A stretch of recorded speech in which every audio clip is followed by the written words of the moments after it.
So are we so far so good? How are we feeling about this? Not too bad? Yep. Now here's step 4. Once you have the expression, right? Once you have the expression, this is where you get to differentiate. And don't lose track of what you're actually doing. Like this is an applied problem. Like what you're doing is we're still answering the original question I gave you at the beginning.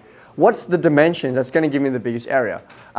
Harry, yes. How would you differentiate something like this? And now Joel's under the table. Yes, good idea. Good idea, Laura. Laura's giving me suggestions. She said to expand, yeah? So let's do that. Because it's easy to differentiate that way. So 15x minus x squared. Christian, can you differentiate for me? Yep, cool. So, 15x. Yeah, thank you, Harry. It's fine. So let's try that again. 15 minus 2x. Okay, 15 minus 2. Now, when you're doing this year 12, think about the variables that we're working with. How have you written derivatives before? We've written them as dy dx, yeah? You're going to get questions now where you do have different variables. So make sure you're writing this out correctly. It's not dy dx. It would be dA dx, yeah? So when you're finding the derivative, it's whatever the subject is, yeah. You could put a dash as well. Sure, that's fine too. So what did you say it was, Christian? 15 minus, yeah, 15 minus 2x. Okay. Okay, so now we're classifying. Lauren, how do we classify stationary points? When I want to find a max or min, what do we do with our derivative? That's right. So if you want to think about what this might be, this is actually going to be a parabola, isn't it, right? So there's going to be a point where you have your parabola and there's a maximum. There's a point where the gradient is 0. So I'm going to have let dA dx be equal to 0. And so 15 minus 2x is equal to 0. We're almost there, guys. Let's rearrange. 15 is equal to 2x. Blake, what's x going to be equal to? 7.5. Oh, hang on a minute. This is interesting. So, this is actually a measurement, right? Think back to what you're trying to do originally. Well, what are we dealing with? What does x represent? X represents the...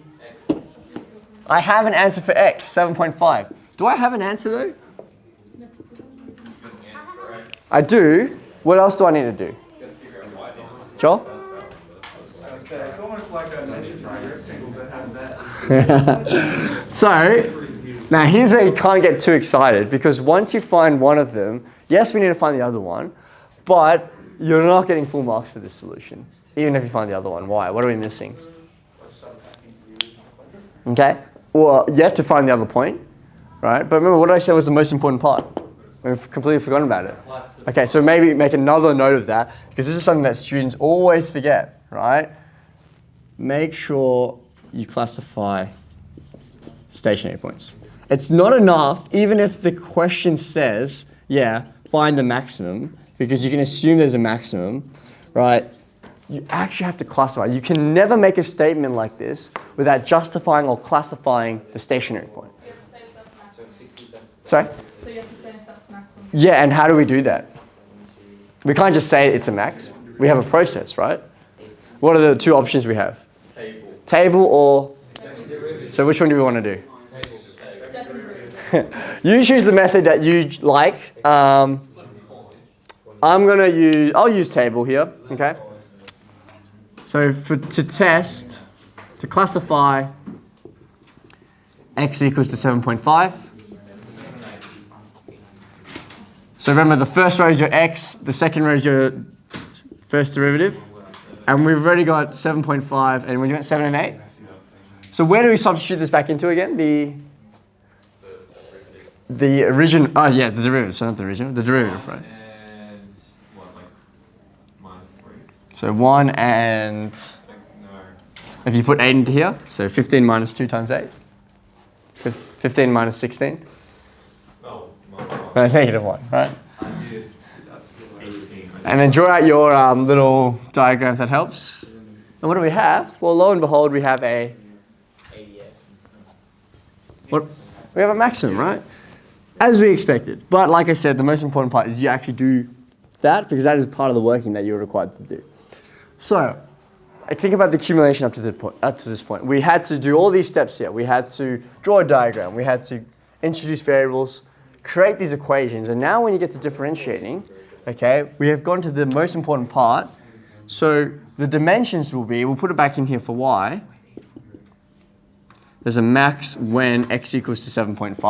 Yeah, that's right. And when this occurs, let's go back to the original. Oh, it's a lot of work, but it's going to be worth it because we're going to get the answer to this in the end, right? I don't think it's worth it. Y is equal to 15 minus 7.5, back in the original. Hang on, what's y as well? It's also 7.5. So the dimensions, It's a square. it's a bit of a stitch up. The dimensions that give Bit of stitch up. the largest rectangle Square. Oh. Is a square. is x equals to 7.5 centimeters, y is equal to 7.5 centimeters. Did I really lie to you though? Like we could have The question says a rectangle. Okay. This is incorrect. Is this a rectangle? It's a square, but hang on, isn't a square just another type of rectangle? Isn't a rectangle So, a is a rectangle a type? What is the definition of a rectangle? A definition of a rectangle: two opposite sides equal, both pairs of opposite sides equal, right angles at each corner. It's a quadragon.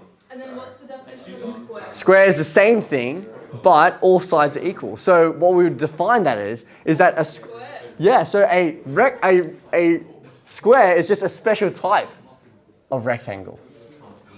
So a square What's the symbol for the convenient? is a type of rectangle. Would you agree? In the same way that a square is a quadrilateral, a square is a type of rectangle, right? So the dimensions, they all need to be equal, 7.5, 7.5. This, and you can see logically, right? Like this area in the white one does look bigger than the area in the yellow one, right? Okay. How do you guys feel about that? A lot of work, but these are the kind of questions that we are giving you in your HSC exams, right? These are the ones that can be the most difficult because they can introduce any kind of shape or formula. Yeah. How many marks do they usually work? Great question. Similar idea with your your sketching, right?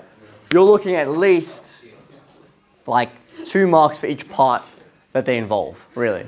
So it's like, how many? it could be like anywhere from like 4 to 8 marks, depending on how depending on what kind of how difficult the question is.